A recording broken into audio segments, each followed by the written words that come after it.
Bonjour, Philippe Rocheteau, conseiller bâtiment à la Chambre d'agriculture des Pays de Loire. Donc, on m'a demandé de parler sur les problématiques de consommation d'énergie dans les bâtiments. Donc, je vais démarrer sur le constat sur les consommations. Donc, les consommations d'énergie sont essentiellement donc, de l'électricité et des carburants. Ce qu'il faut savoir, c'est que les bâtiments les plus consommateurs dans le domaine de l'élevage sont les bâtiments laitiers et les bâtiments hors sol. Donc, dans un bâtiment laitier, on a donc le bloc traite et la laiterie qui représentent environ 80% de la consommation globale du bâtiment laitier. Environ, on a une norme qui ressort qui est de l'ordre de 420 kWh par vache laitière et par an. Donc, au niveau du bâtiment, de la salle de traite, pardon, le tank à l'air représente à peu près 53% de la consommation et le chauffe-eau 20%. La pompe à vide, elle, 16%, et puis ensuite, donc, on a des divers de l'ordre de 10%. Au niveau des bâtiments hors sol et de certaines nurseries, il y a également des consommations d'énergie qui peuvent être un peu conséquentes. Les canons à air chaud, les radiants et les radiateurs.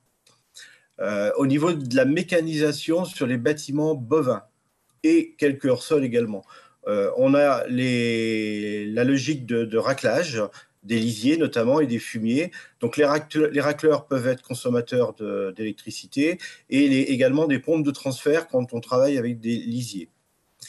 Au niveau des problématiques des ventilations dans les bâtiments, donc on a également dans les bâtiments laitiers et dans les bâtiments volailles et autres hors-sol des brasseurs d'air, des extracteurs, des ventilateurs. Et puis enfin, il y a donc la partie éclairement des bâtiments d'élevage, où là, donc, on peut se retrouver des fois avec des lignes de lumière relativement importantes et éventuellement donc, consommatrices d'électricité. Au niveau donc des choses à faire au niveau d'un bloc traite pour déjà optimiser et minimiser la consommation d'énergie, il faut ventiler correctement la laiterie, assurer l'isolation de la laiterie et la ventilation donc du condensateur du tank, isoler les chauffe-eau, isoler les canalisations de distribution d'eau chaude, optimiser les quantités d'eau utilisées, placer un couvercle sur le bac de lavage, positionner les systèmes de production d'eau chaude au plus près des points d'utilisation, isoler le bac de lavage de l'installation, de traite, faire un prélavage à l'eau tiède. Bon, voilà, donc il existe des mesures d'économie qui sont donc à prendre en compte pour réduire donc ces consommations.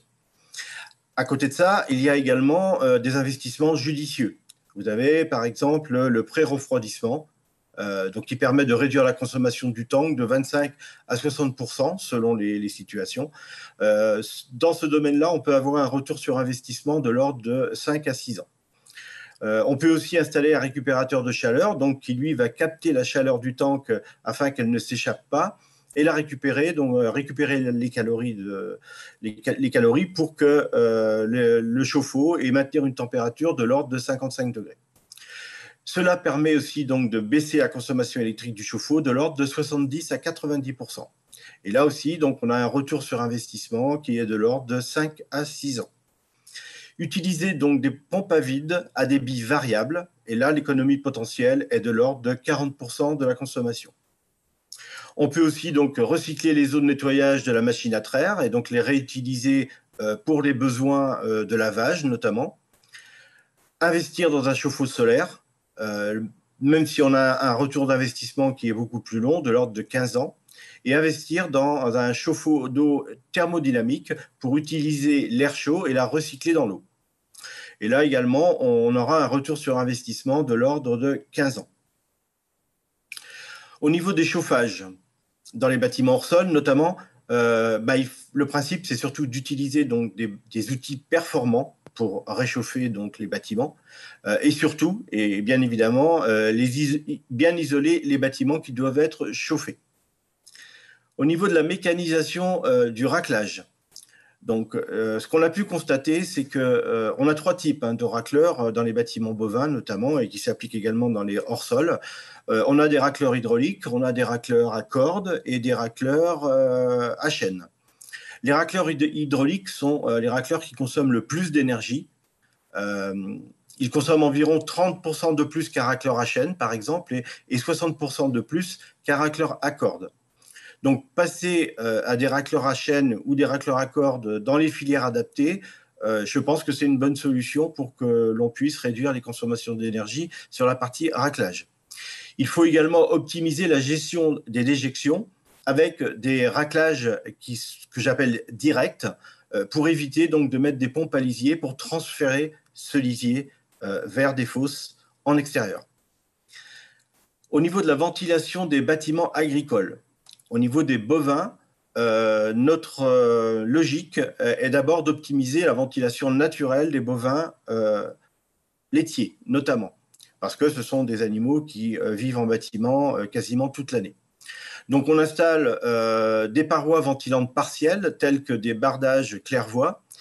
On peut installer, et on installe de plus en plus des parois mobiles, des filets, des bâches rétractables sur les longs pans.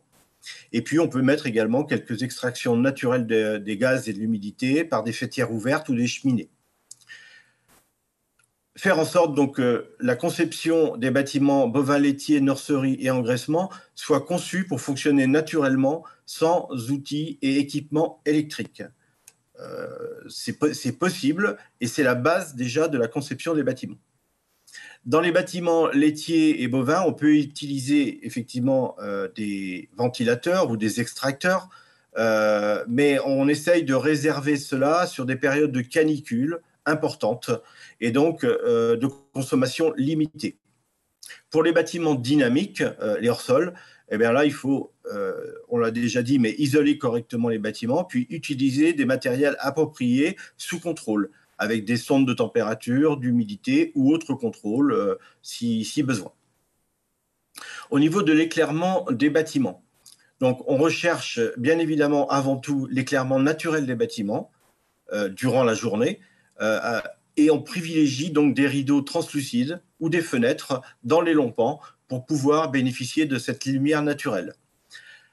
Pour le reste, dans l'éclairement d'un bâtiment pour les périodes de nuit, on utilise de plus en plus donc la technologie LED qui permet de faire des économies conséquentes tout en offrant un éclairage puissant et optimal. Il faut quand même, on sait que les lampes LED sont recyclables et économiques.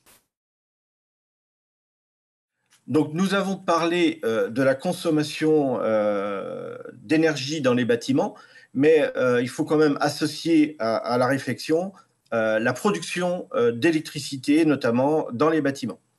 En effet, le bâtiment photovoltaïque apparaît un petit peu partout aujourd'hui dans les campagnes, et la raison majeure, évidemment, c'est qu'on est capable, sur les bâtiments bovins, essentiellement, de mettre des panneaux photovoltaïques qui vont donc produire de l'électricité.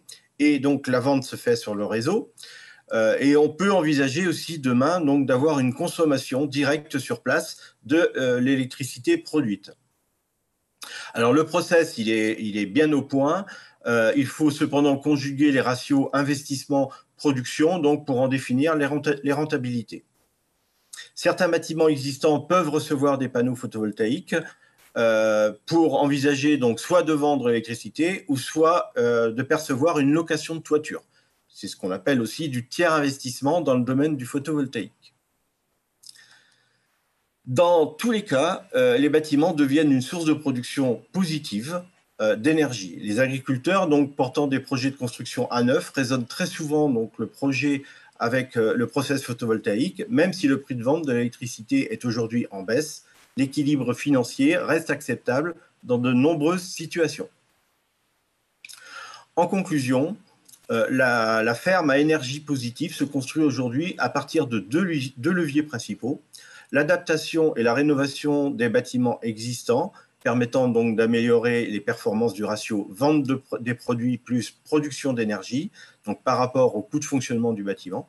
Et puis, la prise en compte donc des innovations en termes de consommation et de production d'énergie. Par ces deux leviers, donc, les bâtiments accentuent le niveau de résilience.